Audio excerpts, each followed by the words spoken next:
Hello and welcome to this episode of Star Revelations with the gorgeous Maria Jones and myself, Morgana Sophia. Maria, welcome on this deeply stormy day in the UK. Absolutely. Every time we record, there seems to be a storm. We were just talking about it.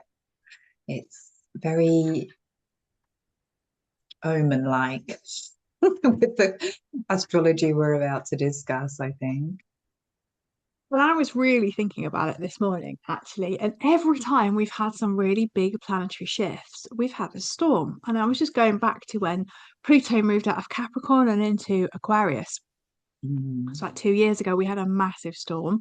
Yesterday, Neptune moved into Aries, which is very much that start of the new cycle. And it's for me, it really felt like the storm was coming through this morning to kind of wash away the old, bring through the winds of change. But it was also this hermetic principle as above, so below, as within, so without. So the internal turmoil that we're all going through and the external geopolitical machine that's kind of bashing out a lot of fear at the moment. It's almost like that storm was really kind of a physical kind of manifestation of that Neptune and Aries, sort of quite warlike energy, actually.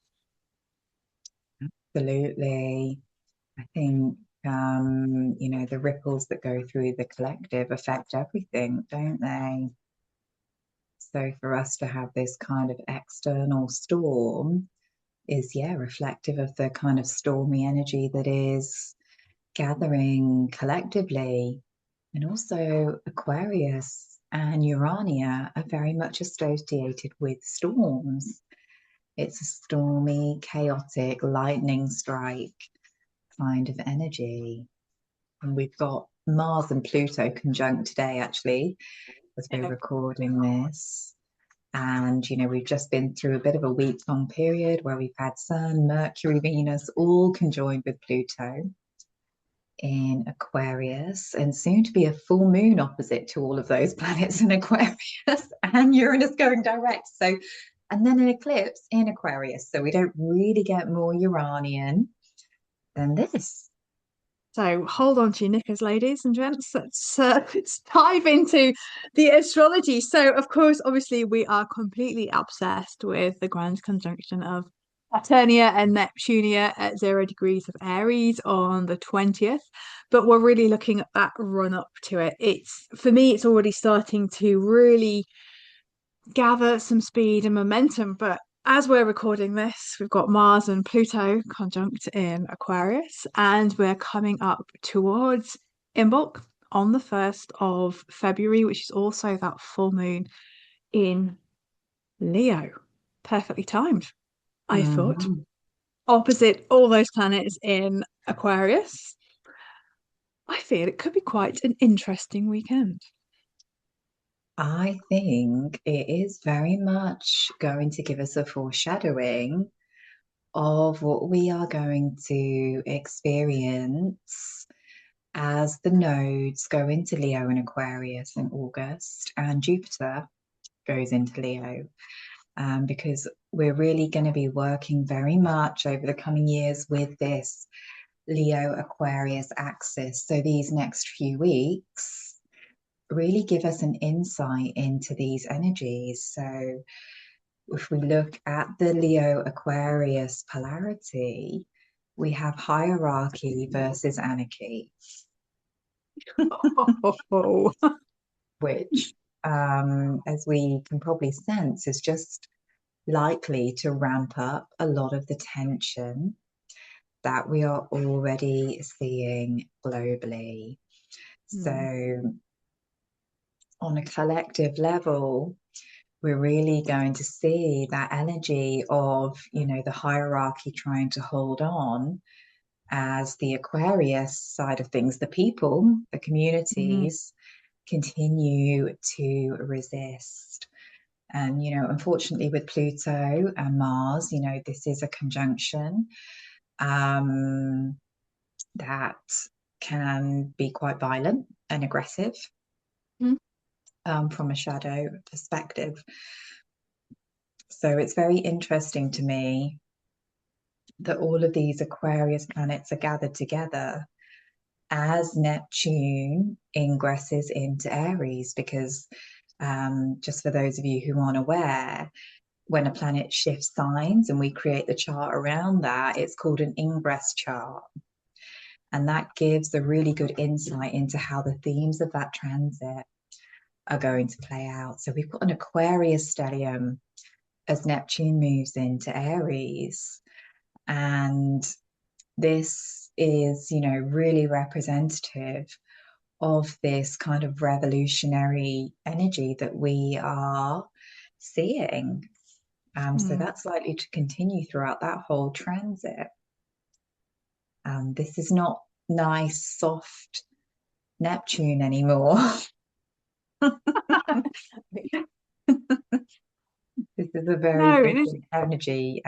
Yeah, I think we've already touched on this, but of course, last time Neptune went into Aries, there was a lot of civil war energy flying around as well. Yeah, absolutely. And we've really looked at Neptune and Aries in quite a few podcasts as well, but it is that civil strife, it is the revolutionary aspect. It's very much about the word that keeps coming up to my head, it's very much civil disobedience. And I think what is really interesting, and I could be wrong, but over the last weekend, we had the Davos conference, didn't we? Where the World Economic Forum, they all gathered together to plan, the downfall of humanity. And it's quite interesting. We're not conspiracy theories as we adjust our tinfoil tiaras. But the fact that they were there at the time of that ingress, I'm not sure if it's going on at the moment, but it's very much that kind of planning and preparation for it. So if we think about everything that goes on in the WEF and the mystical realms of Davos, just putting aside the Daily Mail's yearly article on the sex workers of Davos, but we'll talk about that in a minute. But we're really thinking about, big major powers have just gathered onto that Aquarius stellium of how are they going to maintain control? What is it that they're going to do to prevent that lightning strike of awakening, that rebellious sense of self, that need for people to step into their own power? How are they going to control it? It's a really um, quite an unstable energy at the moment. And you can almost see them kind of behind their matcha lattes, plotting and planning. How are they going to control us? And how are they going to use the astrology for their own benefit? Because don't tell me they don't have astrologers, because I am convinced that they do. So there's that real kind of pull of structure versus liberation. You know, how far are we going to acquiesce to it? Absolutely. And the powers that be have always used astrologers. Look at Queen Elizabeth and John Dee. They have always understood magic and symbols, and they use them to shape mass consciousness. We've Mm. talked about that a little bit before. But actually, what I think is happening on some levels is a little bit of controlled chaos. Nice. So, what is happening is there is a whipping up, there's a stirring up of a frenzy. So, more restrictions can ultimately Sorry, I'm back to the Davos article there. Sorry.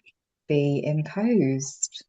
Yeah. So, it's well known that throughout time, the powers that be will create chaotic situations, which will ultimately end up giving them more power in the end. So, what we see may appear chaotic, but it's probably actually very well planned. So, this is where the shadows of Aquarius can come in because, we feel like we're fighting for freedom or we're fighting for justice. We're rebelling against these, shadow Leo hierarchical structures. But are we doing it in the right way? Are we doing it in the right way? So, what would actually probably be effective is if everybody, came together and, we have things like general strikes or refusal to pay taxes, things like that were much less easy for them to control than rioting in the streets. But people won't do that because they're so opposed, because they've got us in this conflict where we won't work together. Mm. So, in effect, this kind of polarization that they create maintains their power as well. And of course, if we look at past the past 6 years now, we've seen that polarization being created, farmed, split, and split again in order to harvest that energy. So if you think about the polarization started with COVID, particularly the protests that they had there, they were all incredibly peaceful. And I know I've probably told the story in the podcast before of when they came to arrest someone and everybody just sat down. It's all about mass non-compliance as opposed to getting onto the streets and rioting. The most powerful thing that you can do is say no. And that comes to a conversation I've been having this week of actually in the local council where I live, the elections have been cancelled. It's been recommended that the elections are going to be cancelled. My first instinctive thing to do was that's it, I'm not paying my council tax. Mm. Everybody does that. That has a far more powerful message than us all heading out into Peterborough Cathedral Square and having a protest. However, we're going to have to be really savvy in the way that we have mass non-compliance. And that's, I guess, a question for people to really think about is if and when you need to protest, how are you going to protest? Are you going to sink down to their level, which is violence, whipping up hatred, or are you simply going to go about your life in peaceful non-compliance? That's the harder choice, but do we really want to go into a place which has essentially becomes civil unrest? And we can remember in my family particularly the civil unrest that we had in Yorkshire over the miners' strikes. We don't really want to go back there again because the police can be incredibly heavy-handed and have been at recent protests as well. Absolutely. Mass non-compliance is a great phrase to use. And I think, like I say, that kind of polarization they've created between right and left, woke and non-woke, religious and non-religious, is actually what is keeping them in the positions they're in. Because if we all just came together Mm. in a true Aquarian style, it would be much more difficult. They can't lock us all up, can they? Well, I don't know, they could close the borders and prevent us from leaving Well, yes. that during COVID. But as you were saying that, I was really thinking conversations that we've had recently about Robin Hood. And it's not about robbing from the rich and giving to the poor. It's actually the spirit of Robin Hood. It's not about the violence that they perpetrated, but it is about gaining equality and the small man, man on the street, the man on the Clapham omnibus, taking control and taking power. I think there's a lot to be invoked in that kind of Robin of the Green, the kind of actually reclaiming ourselves back. Um, I definitely think that's an energy that we might be kind of wanting to call on as an inspiration. Absolutely. The ancestral spirits of the land, I think, are stirring Mm. during these times of the shifting aeons. And I think the important thing to remember with Aquarian energy too is that it's not giving your power away outside of yourself. We're not, they're doing this, they're doing that. Actually, freedom is always an inner choice. It's always a state of mind. We see very extreme examples of this, hearing stories from the concentration camps or other, situations where people have been in prison. I've been reading a book by Nicole Daedone recently called Jailbirds in Flight.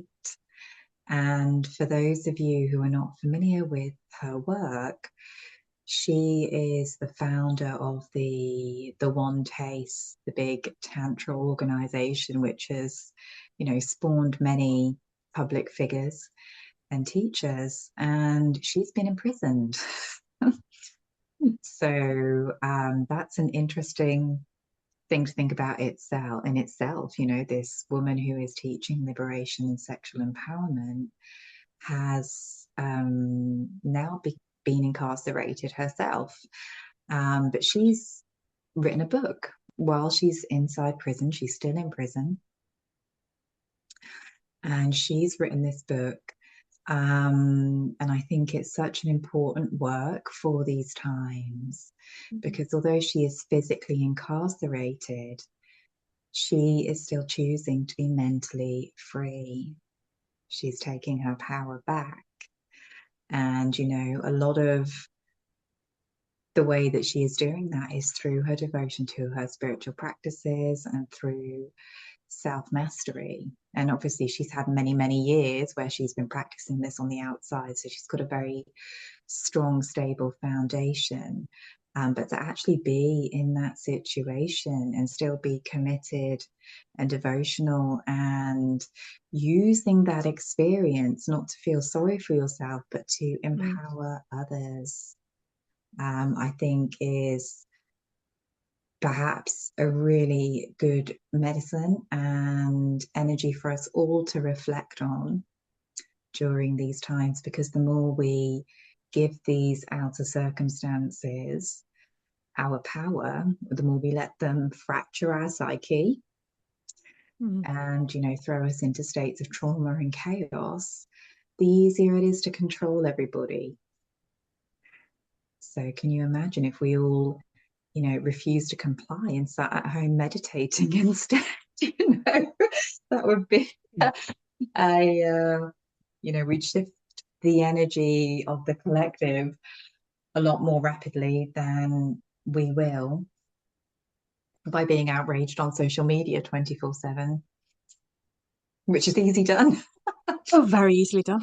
It is easily And it's done because really, the things that are happening are heinous, but we have to have the self-awareness to choose how we want to invest our energy. and just as you're talking there about Nicole and her experiences, I was really drawn back to Damien Eccles as well, and the way that he used Um, his magical practices, and he learned Zazen, which is a Buddhist meditation, and he used those to get through God knows how many years on death row until he was found innocent. So it's not just one person. There's several people becoming imprisoned for their beliefs, essentially. And I guess that's why it's so important for us all to have a really embodied and grounded daily practice, whether it's magical practice like you and I do, whether it's conversations with God, Goddess, Creator, whether it's meditation, however you do it, if you have it, whatever happens, you can really draw on that. And it's self mastery of actually the world's going to hell in a handcart. Can I sit? Can I still my mind? And can I be completely whole unto myself?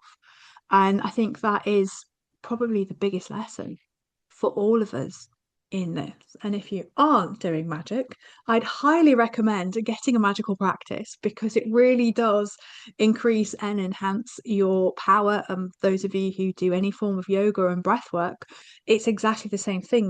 Really cultivating that energy within us. And, what an amazing thing that she is able to draw on those practices to get her through because geez, she hasn't really done anything wrong, if you ask me. But people are gonna I personally feel we're gonna see a lot more of this, the kind of thought police, prisoners from the mind for the actions that they've taken through being empowered. We're seeing it a lot here. You put one tweet out on social media or you make a comment, suddenly you've got the police knocking at your door.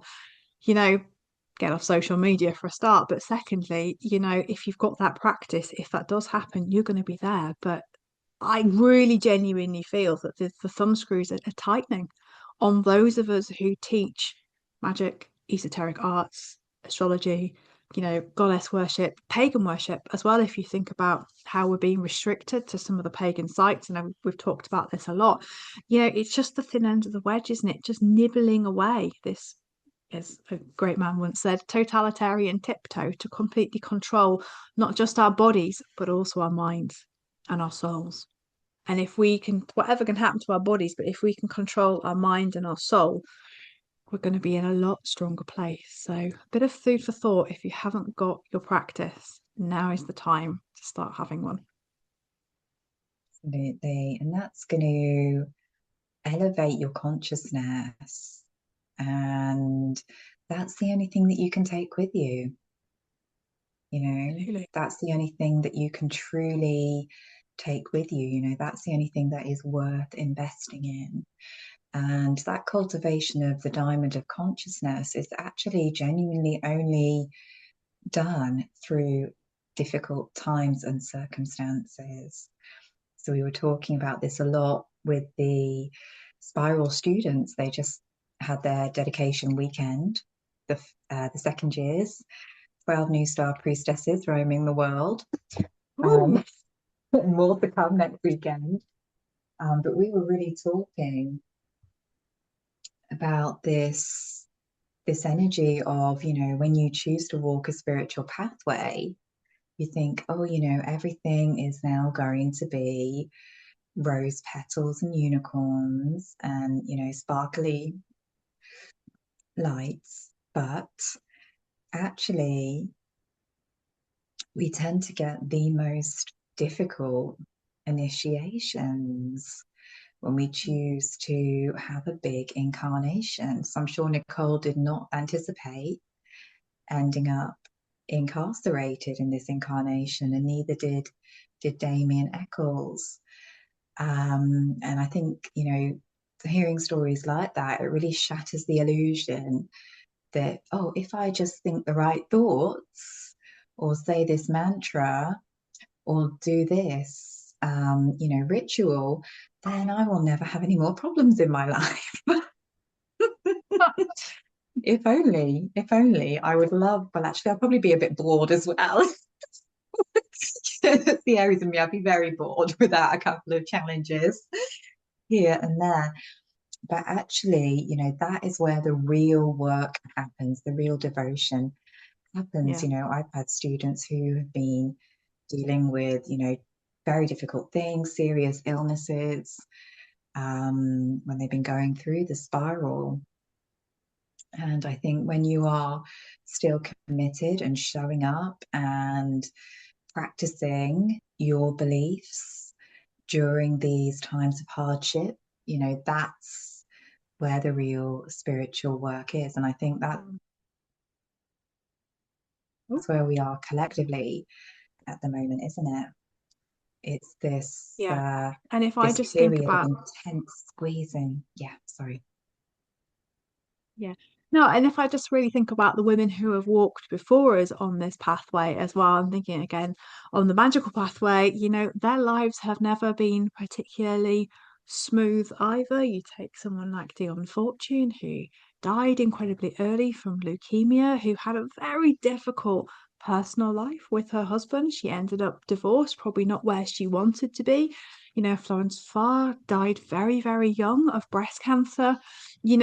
She didn't have a particularly easy incarnation after she fell out with McGregor Matthews and had a bit of an astral battle with him, and you've got people like Maud Gonne as well, who had the most horrific life, the death of a child, the incarceration of herself, the incarceration of her son, and all sorts of quite violent partners as well. So the magical path is never easy, but each one of those women practiced every day, regardless. And they had such a strong presence that we still think about them today. We still honor them. And they're just, kind of names I've quickly plucked out of the air that, a magician's life, a priestess's life is never easy. It isn't the bed of roses. But actually, it's about our spiritual growth and it's about the legacy that we're leaving, the astral legacy that we are leaving. And it is, that evolution of consciousness of I don't want to say raising your vibration, that's a bit new earth and new age, isn't it? But it is that cultivation of yourself in order to go further. So yeah, once again, we are the harbingers of truth on this spiritual pathway which we walk. It's never easy, but those daily practices can really help cement and really accelerate your way forward, but not necessarily in the way you expect. Absolutely.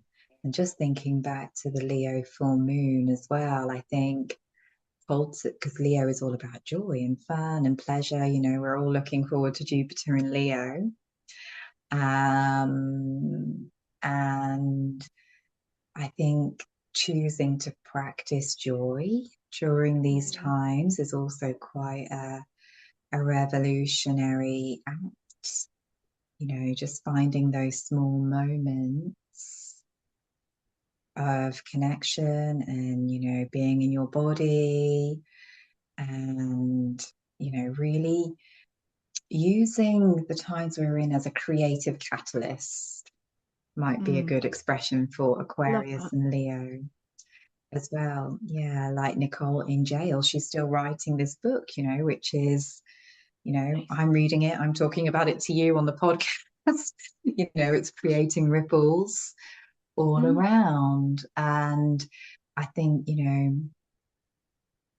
this is one of the things we have to be aware of with the shadow of Aquarius is that, beauty, art becomes much less important because, the shadows of Aquarius are this conformity, Mm. science, technology. So, when we think back to the beautiful architectures and decor of our ancestors as compared to, what we currently live in Mm. and the new things that we build, we can see, society doesn't have such a connection to beauty as before. And beauty really elevates consciousness.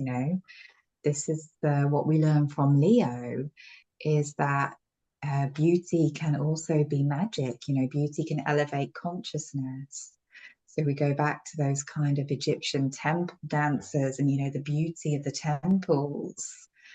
Yes, during the dance. Mm. And that is also part of the practice, which is why we have ceremonial wear and why we have temple spaces, because, witnessing magical objects or beautiful objects, also helps transport us into a different reality as well, away from all of the kind of scrolling and, you're looking and everyone's looks the same and everyone's saying the same thing. And, you know, you can see it online. Mm. So yeah, I think Leo, apart from the kind of hierarchical shadow perspective, Leo is a very important medicine. So it'll be really great to have Jupiter in Leo later in the year as well. And within our offerings, we've really been feeling this energy coming in as Bast, Mm. haven't we? We've literally just been talking about her before we press record today as well. So it's this very kind of playful Mm. feline energy that we can attune to, which is the remedy from all of this kind of coldness and harshness, that we're seeing. So Mm. yeah, joy, warmth, connectivity, creativity can also be powerful medicines.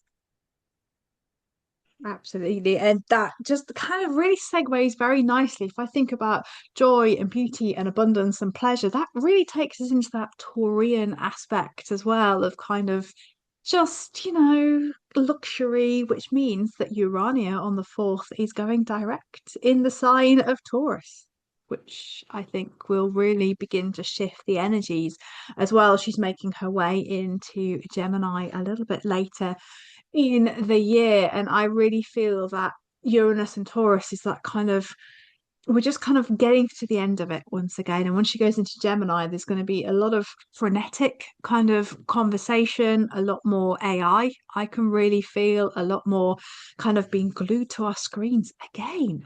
So we've got that time to reflect just as she goes through Taurus and maybe just has a final disruption of things like banking systems and structures, Taurian structures. I just still think there's a little something to go around there. Absolutely, because she'll be crossing over the critical degree as well, throughout April. So again, these are very potent degrees of the zodiac, and it's very significant when these planets change signs. And we've been in that really interesting energy, haven't we? Because last year they kind of all dipped in for a little bit and then they went Mm. back. But this year is the year that you get that kind of full ingress and the full effect of that energy. So, you know, Urania, she's in a very interesting point of the sky at the end degrees of Taurus. We've got the Pleiades up there. You know, we've got the Medusa star. We've got Algol. She'll be coming back across Algol, which is the third eye of Medusa, which the patriarchal astrologers love to call the demon star. We call it the serpent star or the Lilith star. But Algol is a fascinating celestial object because it's bright red and it does blink. It blinks Oh, like an eye when you see it in the night skies in November. You can see her very clearly. So Uranus crossing Algol, you know, this is, you know, the old patriarchal astrologers would have definitely had some doom-related prophecies around that. oh, But we're never doom related. and absolutely, it is, you know, there is the potential there for some, you know, difficult situations, particularly to Mm. do with resources and finances. But also, it is this, you know, what we're seeing collectively, you know, this awakening of the serpent energy, of the land, of the dark goddess as well. So this is really accelerated with this conjunction of Uranus and Algol. It's like a Kundalini energy, you know, the serpent within us being awakened and consciousness is elevating. So we need to be really aware of where we are directing that focus, I think, is the key element with some of this energy. And just as you were saying that, talking of the serpents and the kind of the land energy as well, for me it was the really that awakening of some of the dragon lines and some of the actual dragons as well. And I know we've chatted a little bit about red dragons and white dragons, and it was almost as if the energy is beginning to really wake up, not just within us physically, but within the land as well. And it feels like there's a little bit of that Uranian rebelliousness coming into the land as well, that she's unhappy, she's really waking herself up. So I can see some kind of a lot more kind of working with the dragon lines as well and really reclaiming that energy as she awakens both in us and within the land as well. Absolutely. I think that's one of the greatest tools for elevating your consciousness, isn't it? Is going to sacred sites, Yeah. which is why they're all being shut down, I'm sure, Rapidly. at this moment. So I think, yeah, if you ever do feel like you can't connect or it's all becoming too overwhelming, connect with the land, connect with the spirits of the ancestors, like you mentioned, that kind of Robin Hood, Mm, Maid Marian type energy. And there is also, you know, here in the UK, we have this connection to the legends of Arthur and, of course, Morgan Le Fay, the Lady of Avalon, oh, yeah. the Lady of the Lake. There are the Merlin, you know, there are these archetypical spirits of the land here that can be called upon for protection and awakening. Like we've talked before about Dion Fortune and the magical battle of Mm. Britain and how these forces were invoked um, to help turn the tide during.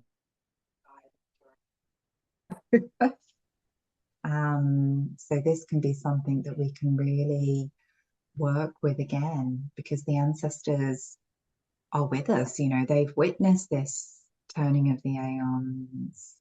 Mm. You know, the priestesses witnessed the Romans coming and crossing onto Anglesey, you know, as you've written in your post earlier, you know, our soul remembers these times. Mm. And we were talking about those connections back to Egypt as well. And I think, that's very, very significant because we're at, as we always say, we're at the halfway point now.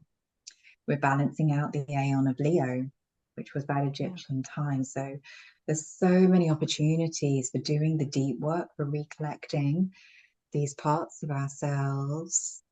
And yeah, I think the Yeah. best tools for doing that are in magical training. So I'm enjoying this.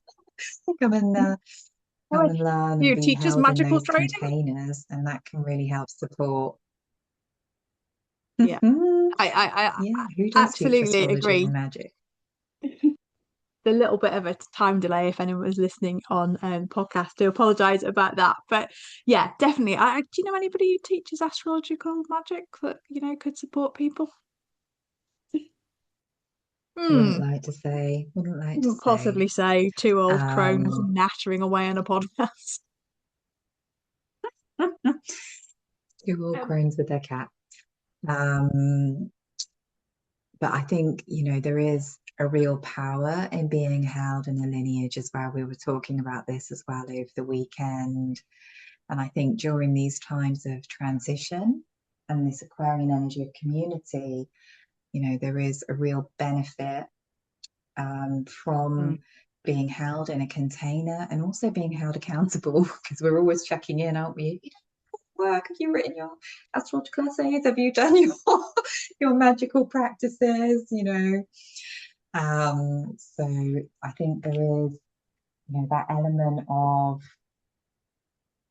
containment which can help you to stay motivated, to stay mm. connected to that truth, because that's what we really aim to do with all of our work in the Stellar Mystery School, is to be in this kind of Aquarian, Arian type energy where we're turning you back into yourself all of the time, where you're kind Oh, of yeah. coming into your own power and your own consciousness. Mm. And it is such powerful work. And obviously, there's not just power of being in containers, but the power of doing magical practices together, and using those to support the land, and the energies which are coming up are really hugely powerful as well. And in order to do those, this is a great segue, by the way. In order to do your magical practices, you need a lot of structure. You need to have boundaries. You need to understand your limitations, and you also need to understand your self-sovereignty, which I believe segues very nicely into Saturn moving into Aries on 13th of February. We can have a sigh of release because I was going to say something really rude. The Piscean energy has finally peed off, and we are really truly then into that Aries energy. And it is that Saturnian structure that really does drive our magic forward. I'm looking forward to Saturn in Aries. I can't wait. Saturn in Pisces has been particularly watery. Um, One presumes too, Maria, despite the fact it will go straight pretty much conjunct to both our suns, that you too will be looking forward to it.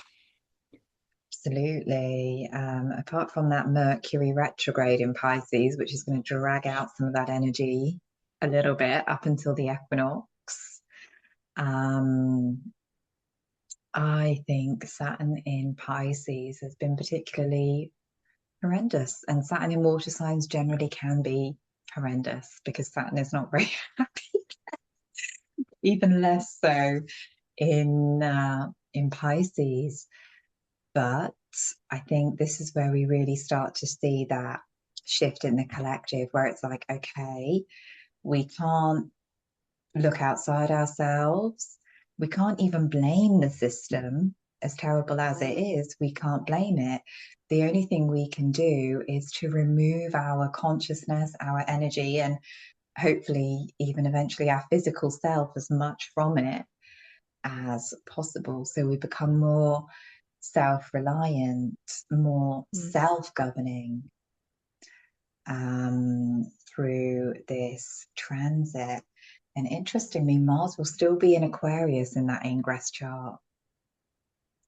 Mars and the Sun will still be in Mm. Aquarius. Mercury will be in retrograde shadow in Pisces, but we won't mention that because I don't want to think about it. It's another podcast. Yeah, that's what a Oh book God. Bennett. And Venus will be in Pisces too, which I don't mind because that's our natal placement. But really, what we're looking at is even though we've got kind of Neptune and Saturn conjoined in Aries, which is, of course, the big event, we've still got this lingering clear up, just that lingering last month or so where Mercury is going to be in those waters going, well, over the past 3 years, have you neglected to deal with this? Because now you need to. um, so we're not getting away with anything. And that's why we are in Telegram. Actually, we're doing a little journey, aren't we, where we are giving people some daily transmissions so that you can disconnect from the old self, disconnect from the old identities, on those last degrees of Pisces, and really envision what you want to become with this Aries energy. So we're kind of supporting people through that process as we lead up to this great conjunction, because that's what it means to me. It's kind of like a whole, it's in my first house, in my chart, so that's probably why I'm feeling this. The first house is Aries related anyway. But for me, it feels like a whole identity reset. Mm. It feels like a whole restructuring of who you think yourself to be. And it will impact you differently, depending on which house of your chart it is. So come and join us on that day and find out because we've got a Yes, workshop on that absolutely. day. Yes. And we shall talk about Um, all that to be get towards the end of it. And I've just been really musing, because obviously we know I'm a bit of a history buff, um, on the kind of previous Saturn and Aries cycle. What can we learn from those as well? And it has all been about asserting our independence, but how are we going to assert our independence? We're coming back to the Neptune and Aries conversation because we've had the Saxons rejecting, Roman rule. We've had the Catholic rebellion against Elizabeth I, the French Revolution, the Spanish Civil War, the Great Purge of the Soviet Union. Cheerful stuff. Civil unrest caused by Martin Luther King being assassinated, followed by RFK got assassinated as well. So that is quite interesting geopolitically that, RFK Jr. is currently quite a well-known and prominent figure. Um, Other things I want to mention about, and this goes back to censorship, freedom of speech. It goes back to, how are we standing up and asserting our authority? 1967, Jim Morrison and the Doors got told off for using the word "hi" on a chat show in a song. He was later arrested that year for indecency. So we're just mindful about what we're saying. 1968, The Rivers of Blood speech by Enoch Powell. We can see that energy coming back again. oh, Again, that would be two Saturn cycles ago. And if I'm being really curious about this Saturn cycle, 1999, the euro was introduced. It's going to have its Saturn return along with the European Bank. Talking of civil unrest, talking of mass population control, just thinking on a political stage, it could be very interesting to see what happens in the markets as well. So I'm not a finance buff, but that to me really stuck out. How has that really worked? Has that being addressed? And are we going to see some kind of instability or volatility, not just in kind of civil strife, but also on some of the markets as well as things become re-established? It is going to be very interesting. And I just want to throw two more facts out for you because I know you're going to like this one. 1996 to 1997, Princess Di was divorced and then died. assassination was a big theme with these Saturn in Aries. Assassination has been a big theme with Saturn in Aries. So I've mentioned three assassinations there. I also didn't mention the death of Margaret Clitheroe in 1586 when she was crushed to death by the British government whilst pregnant with her fourth child. She was assassinated and later became a saint and a martyr. You can go see her shrine in York. So, a lot of rebellion, a lot of assassination. And for those of you who still watch it, it was the launch of South Park as well. So, it's going to have its Saturn return. South Park, I think, still goes on. So, I know. We So, love South Park. We love South Park. I won't do any impressions, I promise. Oh, But I go on, just do think if we Cartman, look do at the Cartman. like, you keep killing, lost it. Anyway, so what I was trying to say around this is very much civil war, civil strife, assassination attempts. Things really changing. Maria will be coming back to us ever so shortly. Um, there's a lot going on, and I think it's going to be a powerful attack. Maria, would you like to continue to what I think part?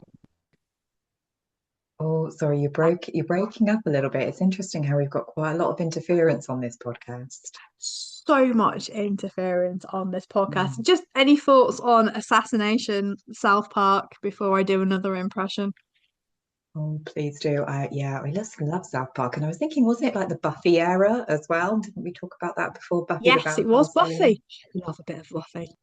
Yeah, yeah. And she's a triple Aries. So, it was kind of, that female empowerment kind of time, wasn't it? Britney Spears was very popular. Not sure how empowering she was in those days, but anyway, it was that kind of Oops, I time. did. Yeah. So, right.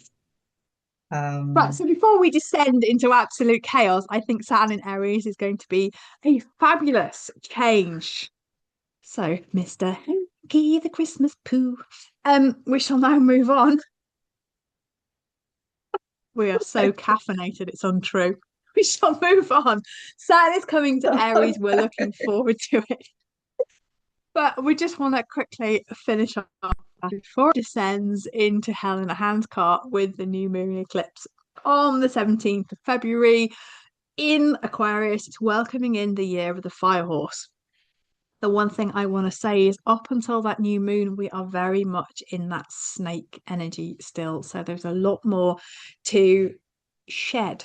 However, this really kind of indicates that nodal shift. We're kind of starting to move. This is going to be a new moon eclipse. Why am I? That's Aquarius, isn't it? Yes, I'm having a moment. But it's square to Urania. So what I really want to say is there's a lot of disruption around that potentially, and it's also Venus and Mercury will be conjunct the North Node in Pisces. So I feel there could be a lot of karmic stuff coming up for clearance as well. So, year of the fire horse, year of the fire magus, Maria. Absolutely. We were laughing, I think, last time we were talking about this. It's like the four horsemen of the apocalypse. Four horsewomen of the apocalypse. Bagsy be death. So yeah, joking aside, I think as we've said, this Aquarian energy is really, really significant in the collective currently. Mm, So it's very important that we attune to these higher frequencies, especially when we look ahead to the North Node coming into yeah. Aquarius in August. So, what is Aquarius apart from, conformity and revolution? Aquarius is the grail bearer. Aquarius is the star goddess, the grail maiden. Ideally, Aquarian energy is everybody is equal, everybody is a strand in the web, everybody's allowed to be their own crazy, unique, genius, cosmic selves, and contribute to the whole from that place. So, this is the perfect time to work on elevating your consciousness, to start understanding astrology and start connecting with this archetype because she is the harbinger of the new aeon. So, as we've mentioned many times, we can think of Babylon with her cup in the book of Revelation, coming in at the end of, what John of Patmos called the apocalypse, which really is the end of the Piscean aeon. So we've got this Babylonic chalice, we've got, this goddess who embodies the vastness of the cosmos. So the more of us that awaken that archetype, the more of us that attune to these higher Aquarian ideals and not get sucked into this chaos and polarization, it's going to affect the timeline of humanity. So that's where I would really encourage everyone to focus their energy, is to embrace that uniqueness, embrace that leonine joy, and, follow the callings of your soul, even through these times of chaos. I think it can feel very challenging for people at times, especially when you're like running your own business, or, you're trying to do your work in the world and everything feels quite insignificant compared to the enormity of what is being experienced in other parts of the world. But the more we do invest in our work and in our spirituality, we're going to elevate the collective consciousness. So don't be distracted from what is meaningful to you. Absolutely. And never ever think that your contribution isn't enough, isn't good enough. Obviously, very Yeah. Chiron in Taurus, but the fact that you put aside 5 minutes a day just to be still, just to meditate, that you dedicate your morning practice, that you do whatever it is to elevate your consciousness, is you're having a massive ripple effect. You're throwing a pebble in the pond which just ripples out and ripples out. You're becoming really embodied, and it is about living by example at the moment as well. So it isn't about beautiful stylized Instagram, it's about being real, it's about really embodying. And for me, that's every day, waking up and saying, how goddess, how do I embody you today? How do I bring through your knowledge? How do I bring through your wisdom? So it is going to be really important that you hold that frequency, because you don't know the impact that you are having, particularly when the world is going to hell in a handcart. So,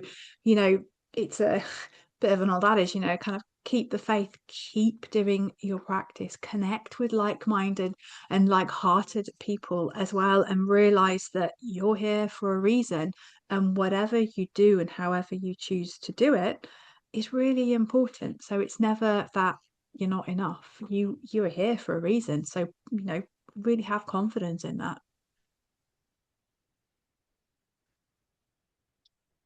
Absolutely. We are all incarnated at this time because we needed to be here to experience what we needed to experience, to participate in the evolution of the collective.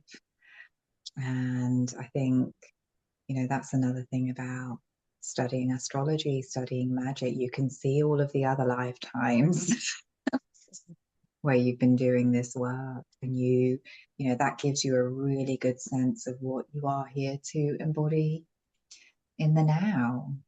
Mm. So yeah, we talked a little bit about this in the spiral taster we did at the Capricorn new moon. So go back and revisit that, have a feel into your own personal template, and see what comes through for you. As we've said many times, a lot of us who are here now have a big Egyptian connection. And, that is something, specifically important to work with this year, and with these Leo Aquarius energies.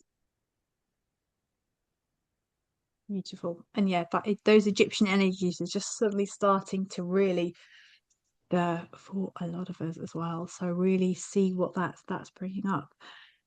I think that might be a nice time to tell everybody where they can find us.